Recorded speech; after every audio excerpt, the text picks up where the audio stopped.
Leksikologiyada biz görək nələrə diqqət eləyəcəyik. Sözün leksik mənası var, qrammatik mənası var. Leksik mənası nə oldu?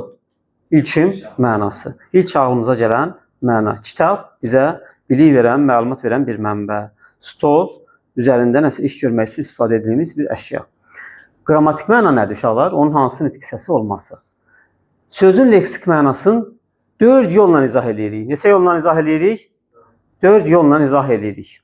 Hansılar idi İsmail? Sözə sinonim seçməklə. Necə? Tutaq ki, deyir ki, pozitiv sözünün mənası nə deməkdir? Deyirsən güləriz, hər şeyə xoş baxan və s. Sinonim, yaxın mənalı sözlər seçməklə onun mənasını izah edelim. İkinci necə izah edə bilərəm? Sözə əks mənalı, antonim seçməklə də izah edə bilərik. Məsələn, deyir ki, lovğa sözünün mənası nədir? Deyirsən ki, və yaxud da deyir təvazökar sözünün mənası nədir? Deyirsən lovğanın əksi. Bilirsən ki, artıq lovğa nə deməkdir? Təvazökar nə deməkdir? Bilirsən. İki yolun dedim. Deməli, necə izah elədik? Ya yaxın mənalı söz seçirik, ya da əks mənalı. Üçüncü yol nədir? Əgər söz düzəltmə və ya mürəkkəbdirsə, yaxşı, onda buradan belə bir sual verim. Sözün quruluşda neçə növ var? 3 növü var. Sadə, düzəltmə, mürəkkəb. Baxın, görürsünüz, üçüncü yol var, sözü parçalara bölüb mənasını izah etmək. Sadə sözləri parçalara bölüb mənasını izah edə bilərik. Heç cür. Bu sadədir də, kitab sözünü mən necə parçalara bölüb izah edeyim? Hissələrə bölmək olmaz. Deməli, hansı sözləri hissələrə bölüb izah edə bilərik? Düzəltmə və mürəkkəb.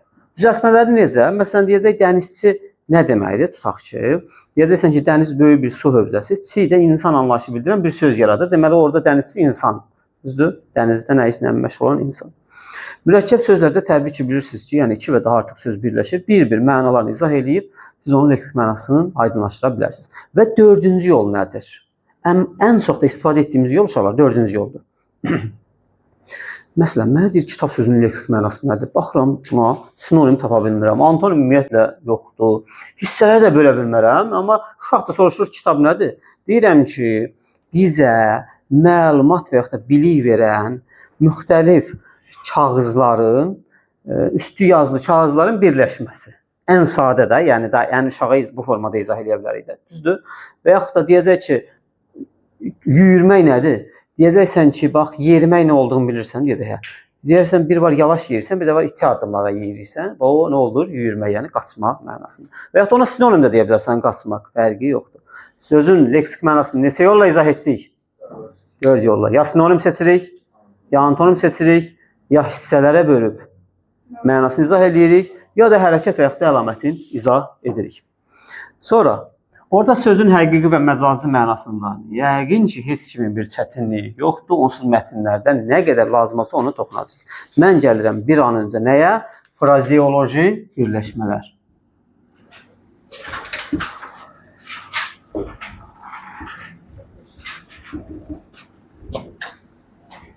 Hə. Nədir frazeoloji birləşmə? İlk növbədə frazeoloji birləşmə mütləq hansı mənada olmalıdır? Məcazi. İkinci, feil formasında olmalıdır. Məsələn, kimsə sual bilə bilər ki, müəllim, çi söz. Onda burada da çi məcazidir, frazeolojidir, xeyr. Çünki o sifətdir. Frazeoloji birləşmələrimiz necə olmalıdır? Feil formasında olmalıdır. Məcazi olmalıdır. Özdə frazeoloji birləşmədən görəcəksiniz ki, qarşısında yazılıb sabit söz birləşmələri. Bu o deməkdir ki, frazeoloji birləşmələr sabitdir, parçalanmır. Yəni siz gələcəkdə sintaktik təhlil edəcəyik. Məsələn, sərbəst söz birləşməsi olanda nə edirik onu? Parçalaya da bilərik, bütöv-bütöv götürə bilərik. Amma frazeoloji birləşmələr heç vaxt parçalamaq olmaz, sabitdir. Özdə parçalayan kimi mənasını itirəcək. Məsələn, qulaq asmaq bir yerdə dinləmək mənasını ifadə edir. Amma parçalasan qulaq bədən üzvü olacaq, asmaq nəyəsə paltar arasa bir ilişdirmək mənasında. Heç tamamilə başqa şey oldu. Məcazidir 1, sabitdir 2, yəni parçalanmır, dəyişmir, toxunulmur və feil formasında olur. Hə, nitq hissəsi kimi də frazeoloji birləşmələr nə götürəcəyik həmişə? Mürəkkəb, feil kimi götürəcəyik. Bu oldu frazeoloji birləşmələrin tərifi. Amma bizə heç bunun tərifi düşmür. Bizə önəmli olan 3 şeydir. Frazeoloji birləşmələr sinonim ola bilir, frazeoloji birləşmələr amonim ola bilir və frazeoloji birləşmələr nə olur? Antonim ola bilir. Tutaq ki, belə bir frazoloji birləşmə deyirik. Xoşuna gəlmək. İndi sizə sual verirəm. Xoşuna gəlməyin sinonimi bəyənmək ola bilər? Qətiyyən. Frazoloji birləşmənin sinonimi də nə olmalıdır? Məcazi olmalıdır. Hə, indi sizə sual verirəm. Frazoloji birləşmənin mənası bəyənmək ola bilər? Bəli. Deməli, frazoloji birləşmənin sinonimini istəyirsə nə olmalıdır mütləq o da? Məcazi olmalıdır. Hə, mənasını istəyirsə fərqi yoxdur. Həqiqi, məcazi onun fərqi yoxdur. Hə, indi məsələn, xoşuna gəlməyin sinonimini tapaq, İsmail. Könlünə yatmaq. Test nəsələr sizin əhval-ruhiyyəvizə təsir etməsin. Bundan sonra elə testlər işlədəcəm ki, 15 dənədən bəlkə bəzidə ən çox yazan 5 dənə də yaza bilər. Yəni, bu səhvlər sizin uğurunuz üçündür ki, imtahanda səhv etməyək. Bunu mən keçən ki, 11-lərdə deyirdim, indi də deyirəm. Səhv edirdi, üzürdü, deyirdim, narahat olma. Onları səhv o qədər elətdirəcəm ki, sən o səhvləri hər nöqtədə, hər fərqli sualları hazırlayanda seçirəm. Hər qaydadan da salıram ki, çeşidi həmişə görsün və imtahanda çətinlik yaşamasın. Yəni, testlərin nəticələri sizə mənfi təsir etməsin. Əsas özün yazmısanmı? O eybi yox, 5 düzün olsun. Biz onu artıracağıq. Belə, frazoloji birləşmələrin sinonimliyi dediyi ki, məcazi mənası olmalıdır. Xoşuna gəlməyində sinonimi nə olacaq? Könlünə yatmaq. Frazoloji birləşmənin amma mənası deyəndə nə olacaq? Həqiqi. Yəni, tutaq ki, xoşuna gəlməyin mənası bəyənmək olacaq. Qulaq asmağın mənası dinləmək olacaq. Amma qulaq asmağın sinonimi dinləmək deyə bilərsən, nəsib deyə bilməzsən. Çünki dinləmək nədir? Həqiqidir. Frazoloji birləşmənin antonimi də nə olmalıdır? Məcazi. Yəni, tutaq ki, xoşuna gəlməyin antonimi bəyənməmək deyə bilmərik. Nə deyə bilərik? Zəhləsiz getmək məsələn. Artıq nə olacaq? Onun antonimi götürüləcək. Deməli, çox rahat bir qayda var da. Hə, əkslik olmalıdır. Amma ikisi də nə olmalıdır? Məcazi. Gəlirəm, ən çox bizə lazım olan frazoloji birləşmələrin amonimliyi. İlk növbədə sual verirəm. Amonim nədir? Adi sözlərdə də frazoloji birləşmədə. Deyiliş eyni, yazılış eyni, məna fərqli. Bu bizim indi ayrıca amonim keçəcək, orada qarşımıza çıxır və tapırıq. Deyirik ki, məsələn, top deyiliş eynidir. 2 dənə top silahdır. Bir də var futbolda top. Düzdür? İkisinin də yazılışı, deyilişi eynidir. Mənaları nədir? Tamamilə fərqlidir. Hə, deməli indi frazoloji birləşmənin amonimliyindən söhbət gedirsə, əliniz olmalıdır. Bunun da deyilişi eyni olmalıdır, yazılışı eyni olmalıdır. Mənaları nə olmalıdır? Fərqli. Amma bir nüans var. Adı nədir bizim bölməmizin? Frazoloji birləşməndə ana qanunu nə idi? Məcazi. Hə, deməli frazoloji amonimdən danışırsansa da yox topdur, əqrəbdir, onlar kimi həqiqi yox. Məcazi olmalıdır. Yəni deyiliş eyni olmalıdır, yazılış eyni olmalıdır, məna fərqli olmalıdır, amma 2 dənə mənanın ikisi də nə olmalıdır? Məcazi. Nümunə deyək. Məsələn, deyirik ki, başa vurmaq. Başa vurmaq deyəndə, inşallah başa vurmaq birləşməsində 2 dənə məcazi varmı? Var. Bir, işi yekunlaşdırma, bitirmək. Bir, bu məcazidir. Çünki nəyəsə başına orada gedib vurmursan, və yaxud da testi yazandan sonra götürüb başına vurmursan, yəni yekunlaşdırırsan. Bir, bu məcazidir. Bir də, işləyir bu. Hə. Bir də, bəli, deyirsən ki, mən sənə bu yaxşılıq etmişdim, gözündən gəlsin. Onun başına vursan. Bu da o 2 məcazi məna. 2 dənə məcazi mənasını tapdım. Deməli, nə deyəcəm ona? Hə? Frazoloji amonim deyəcəm. İndi kimsə qayıdıb deyə bilər ki, müəllim, həqiqətən başa vurmaqda olur. Məsələn, uşaq qardaşının başına vurdu, başa vurdu. Hə, o həqiqidir. O artıq buradan frazoloji amonim yaratmır. O da adi sərbəst söz birləşməsidir, həqiqi mənalıdır. Onda biz özümüz üçün gəlin belə bir şey edək. Frazoloji birləşmələri özümüz üçün, yəni bu bir qayda deyil, ipucudur bizə. Özümüz üçün 2 yerə bölək. Bir, sadə frazoloji birləşmə, bir də amonim frazoloji birləşmə. Bunun nə demək olduğunu izah edeyim. Sadə frazoloji birləşmənin neçə məcazi mənası olacaq? 1. Qulaq asmaq deyəndə ağlınıza nə gəlir? Dinləmək. Yəni, qulaq asmaq bir dənə məcazi mənası var. Başqa şey ağlınıza gəlir, qulaq asmaq da məcazidir. Biz ona nə deyəcəyik? Sadə frazoloji birləşmə. Əgər bir birləşmənin 2 dənə məcazi varsa nə deyəcəksiniz? Amonim frazoloji birləşmə. Bir dənə də buna başqa bir nümunə deyək. Ürəyi yanmaq. Ürəyi yanmaq. Düzdür uşaqlar? Bir, kiməsə ürəyim pis olur, ürəyim yandı ona, yəni narahat oldum, o çətin gündədir və s. Bir məcazisini tapdım əli. İkinci məcazi məna. Evə girən kimi deyirsən, ürəyim yandı susuzluqdan, biraz su verin tez. Burada da ürəyi alışıb yanmır. Kimsə onu yandırmır. Bu da ikinci məcazi oldu mu? İndi biz ona sadə frazoloji birləşmə deyirik, yoxsa amonim frazoloji birləşmə? Bitdi, bu qədər bəsit. Sadə frazoloji birləşmədə bir dənə məcazi olur, amonim frazoloji birləşmədə ən az 2 dənə məcazi olur. İndi siz mənə bir dənə nümunə deyəcəksiniz. Deyəcəksiniz ki, müəllim, əl tutmağın 2 mənası var. Bir, kiməsə kömək etmək, dəstək olmaq mənasında. O nədir? Fidan, məcazidir. Bir də var, uşaq qardaşının əlindən tutmaq. O da mənası var. İndi sizə sual verirəm. Bu, sadə frazoloji birləşmədir, yoxsa amonim? Sadə. Çünki bir dənə məcazi var. O birisi nədir? Həqiqidir. Deməli, həm məcazi, həm də həqiqi mənası olan, amma 2 dənə olana biz nə deyirik yenə də? Sadə frazoloji birləşmə deyirik, çünki bir dənə məcazi var. Amma ən az 2 dənə məcazi mənası olana nə deyirik? Amonim frazoloji birləşmə. İndi sizə tapşırığım orada. Amonim frazoloji birləşməyə 5-6 nümunə yazmışam. Onu əzbər soruşacağam. Sinonim frazoloji birləşmə rahatdır. Antonim rahatdır. Amonim 5-6 dənə nümunə yazmışam. Əzbərləyirik. Düzdür? Belə. Frazoloji birləşmələr dediyimiz kimi etmək, olmaq, onun tərkibində demək olar ki, iştirak etmir.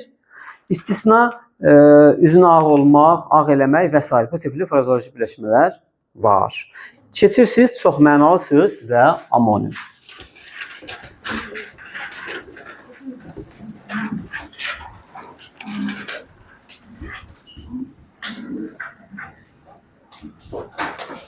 Bunların ikisini niyə bir yerdə keçirəm? İlk növbədə deyə bilərsiniz ki, müəllim, siz bizə deməliyiniz, sözlər tək mənalı və çox mənalı olur. Bunu bilirsiniz. Tək mənalı olan deyəndə uşaqlar sözlər, elə qələm bir mənası var da, başqa bir mənası yoxdur ki, məcazi yarada bilərsiniz bu qələmdə? Yox. Deməli, bu tək mənalı sözdür. Hər hansı bir sözün bir dənə həqiqi mənası ilə bərabər başqa ikinci bir məcazi məna və yaxud üçüncü, dördüncü məcazi məna yaradıram. Ona nə deyəcəm? Çox mənalı söz. Onda gəlin özümüzün çox mənalı sözün tərifini çıxardaq. Birinci əsas qayda neçə mənası olmalıdır? Bir neçə. İkinci əsas qayda o mənalardan birincisi mütləq nə olmalıdır? Həqiqi. O birilər nə olmalıdır? Məcazi. Bu ikinci qayda. Üçüncü qayda mənaları eyni olmalıdırmı? Xeyr. Dördüncü qayda mənaları tamamilə fərqlənməlidir, yoxsa yaxınlıq olmalıdır? Bəli. Çünki uşaqlar, elə düşünün ki, çox mənalı söz odur ki, bir sözdən o bir sözlər yaranır da. Gəlin nümunə ilə sizə sübut edək bunu. Deyirik ki, cəminin, yox, insanın burnu. Yazdım bura, insanın burnu. Uşaqlar, tamamilə həqiqi mənadadır. Burun insanda olur, nəfəs alma funksiyasını yerinə yetirir, başqa eyni funksiyalar da var və quruluşunda görürsünüz də, bilirsiniz də burnun funksiyasını, quruluşunu görürsünüz. Bu onun həqiqi mənasıdır. İndi sizə sual verirəm, qoyunun burnu, o 2 dənə məna oldu. Ona çox mənalı söz deyə bilərik? Qətiyyən, çünki eyni şeydir. İstəyir qoyunda, istəyir inəkdə, istəyir insanda eyni funksiyanı yerinə yetirir. Aha. Deməli, insanla heyvana aid olanlara biz məcazi çox mənalı demirik. Nəysə, birinci mənamız oldu insanın burnu, Zəhra. İndi görün məcazi yarada bilirəmmi? Gəminin burnu, ayaqqabının burnu. Aha, yazıram bura gəminin burnu. İndi baxın. Bax, çox mənalı sözlər üçün qayda tətbiq etmişdik özümüz üçün. Ən azı bir neçə mənası olmalıdır. İkisini tapdım, lap ayaqqabının burnunda yaza bilərəm. Üçünü tapdım. Birincisi həqiqi, o birisi məcazi oldu. Deyə bilərsiniz, ay müəllim, niyə bu məcazi? Deyəcəm ki, uşaqlar, o gəminin burnunda nəfəs almazlar yerinə yetirilmiş də, düzdür? Yine deyin görüm. Üçüncü qaydam o idi ki, mənalar eyni olmur. Eyni deyil də. Dördüncü qaydam nə idi? Mənalar yaxın olur. Nə tər yaxın olur? Yaxın nədir? Qohum, qardaş zat deyil, bunlar. O mənada yaxın deyil. Ən azından bir nə ilənsə, bax, yaxınlıq formasına görədir. İnsan düzdür, burnu belə çıxıb, düzdür. Gəmi də, yəqin ki, bilirsiniz, indi şəklini çəkə bilməyəcəm. Bu formadadır belə. Burnu da insanın burnu kimi çıxıb, oxşardıq. Deməli, bunlar arasındakı yaxınlıq nə imiş? Əmi oğlu, dayı oğlu deyilmiş. Sadəcə görünüşünə görə birindən yaxınlıq olub. Çox mənalı sözündə funksiyası odur ki, birinci həqiqi mənadan o biri məcazlar yaranır və yaxınlığına görə. Başqa bir nümunə sizin üçün nümunə götürə bilərik. Tutaq ki, insanın ayağı. Düzdür? Ona ad boy ver. İnsanın ayağı hansı funksiyanı yerinə yetirir? İnsana biz düz saxlayır da. Bu funksiyalar çoxdur, biri də budur. İndi deyirəm masanın ayağı və yaxud da kəndin ayağı. Masanın ayağı deyək. Özdə ayaq da harada yerləşir? Aşağı hissəmizdə. Ayaq bizi düz saxlayırsa, masanın ayağında da ayaq nəyi düz saxlayır? Masanı düz saxlayır. Deməli, görünüşü, oxşarlıq yarandı mı burada? Mütləq yarandı. Bu oldu nə? Çox mənalı sözlər. Deməli, çox mənalı sözlərdə məsələ nə idi? Burada da amonim kimi deyiliş yazışı eynidir, amma mənalar tamamilə fərqli deyil. Müəyyən bir yaxınlıq var. Keçirəm indi bir an öncə amonimə. Amonimlərdə də deyiliş yazışı eynidir. Amma mənalar tamamilə fərqlidir. Heç bir yaxınlıq yoxdur uşaqlar. Heç bir yaxınlıq yoxdur. Məsələn, bayaq dedim top, silahla. Futbolda oynanılan topun nə yaxınlığı var? Heç bir yaxınlığı yox. Deyiliş eynidir, yazılış eynidir, məna tamamilə fərqlidir. Və yaxud da deyirik ki, tutaq ki, əqrəb. Saatdakı əqrəblə o heyvan əqrəbinin nə yaxınlığı var? Görünüşündə zətə oxşarlığı var? Xeyr, tamamilə başqa şeylər. Deməli, nədir bu? Amonim. Çox mənalı sözlərin amonimin bir fərqində deyim. Yəni, birinci fərqi nə oldu?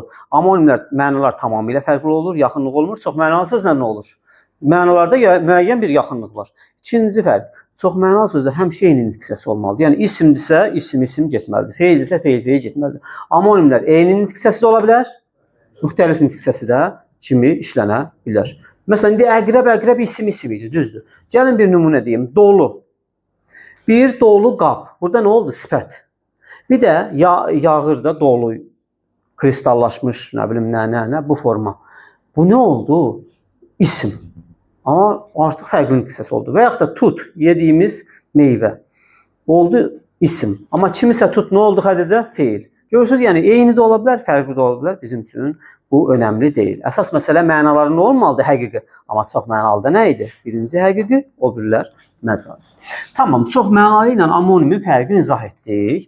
Elə sözlər çıxacaq qarşımıza. Həm çox mənalı olacaq, həm amonim. Buna da onları əzbər soruşacağam sizə. Mesela bu cədvəldə görürsünüz, açıqlamasını da vermişəm. Məsələn, yazmışam. Al. Görək, al necə çox mənalıdır uşaqlar. Meyvəni al, xəbəri al. Çox mənalıq var da, necə çox mənalıq var? Meyvəni alanda həqiqətən birinci həqiqidir. Götürürsən əlvə, aldın. Amma xəbəri əlvə götürmürsən. Amma ikisinin də oxşarlığı nədir? Sənə nəsə gəlir də. Bu oldu çox mənalı. İndi deyin görüm, meyvənialla al qırmızı rəng, o al rəngin nə yaxınlığı var? Nə oldu? Amonim. O cədvəli mütləq əzbərləmək lazım deyil. Baxın, 5-6 dəfə baxın ora. Gəlirəm amonimlərə. Çox mənalı ilə amonimlərlə işimiz bitti. Sırf amonimlərə qayıdıram. Uşaqlar, elə harda deyilişi və yazılışı eyni olan söz görsək və yaxud da təkcə yazılışı eyni olan söz görsək, amonim deyə bilməliyik. Burada da bəzi məqamlar var. İlk növbədə çox önəmli bir qaydamız var. Amonimlərin başlanğıc forması eyni olmalıdır. Nəyə eyni olmalıdır? Başlanğıc forması eyni olmalıdır. Sual verəcəm ki, başlanğıc forma nədir? Yadımızdan çıxmayacaqsa deyəcəyik ki, kök və leksik şəkilsi. Qrammatik şəkilsiyə qədər olan hissə. Yəni, sizdən soruşur ki, bu söz amonimdir. Səndən soruşacaq, məsələn, tutmaq sözü ilə tut sözü amonimdir, meyvə. Tut sözünün ömür, başlanğıc sonrası nə olacaq? Tut, yediyimiz tut. Tutmaq sözünün başlanğıc sonrası nə olacaq? Tut. Amonim kimi götürə bilərsən. Səndən soruşacaq, əsir sözü amonimdir. Deyəcəksən ki, düşmən əsir götürüldü. Bunun başlanğıc sonrası nədir? Əsirdir.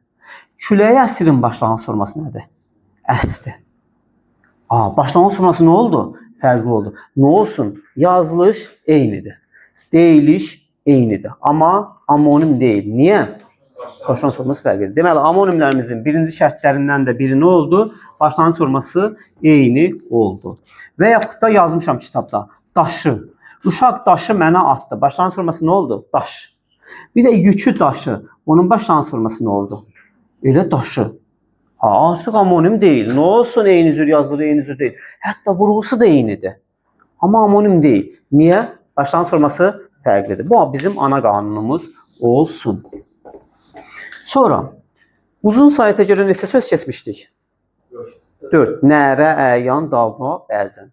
Fərqli mənalardır. Amonim deyil. Niyə sizcə? Yazılışı eynidir, deyir, deyilişi yox. Uzun sayətə görə mənası dəyişir. Yazılışı eynidir, düz davam edin. Amma Xədicə, deyilişi fərqlidir. Yəni, birində nərə deyirik, birində nərə deyirik. Ona görə o amonim kimi qəbul edilmir. İkinci, vurğusuna görə mənası dəyişən sözlər var. Kimsə qayıdıb deyə bilər ki, müəllim, vurğu düşmürdü, bəli, bizə vurğu düşmür. Amma maraqlıdır ki, bizi dolaşdırmaq üçün müəyyən bir üsul yaratırlar. Vurğusuna görə mənası dəyişən, çox sadə bir söz deyim. Dondurma yeyirsiniz də, hal-hazırda yay fəslidir, düzdür? Onu necə tələffüz edirik? Dondurma. Vurğu hara düşür? Dondurma. Sonra.